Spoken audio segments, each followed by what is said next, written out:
another important date is very important to note here. We celebrated 80 years since the creation of the United Nations organization. It's not just the most representative, universally political structure of the world. It symbolizes the spirit of cooperation, alliance, brothers in arms that helped in first half of former century to unite our efforts to defeat the greatest evil in history, the merciless machine of extermination and enslavement. And of course, the decisive role in this joint victory belongs to the US. Just take a look at the number of victims of the anti-Hitler coalition and everything will become clear.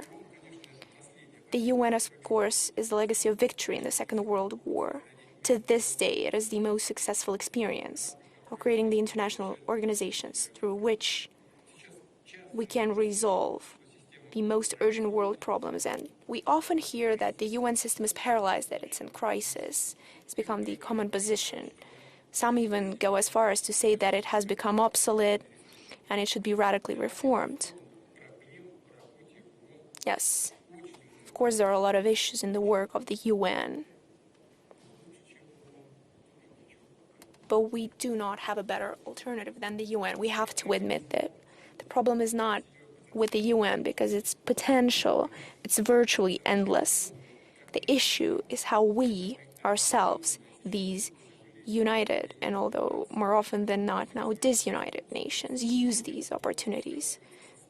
Of course, UN is facing certain challenges. Just like any other organization, it needs to adapt to changing realities.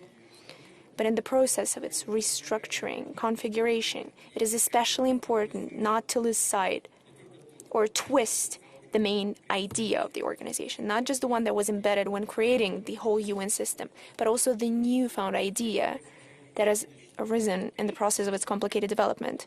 We should recall that since 1945, the number of UN member states has practically quadrupled. The organization that has come up at the initiative of several largest countries during the decades of its existence has not just expanded, it has absorbed many different cultures and political traditions.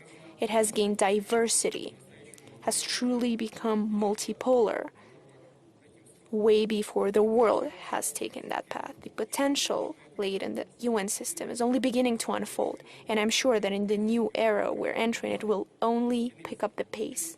In other words, now the countries of the global majority form the convincing majority, even within the UN, which means its structure and its governing bodies need to be brought up into the line accordingly so that it fully aligns with the basic principles of democracy.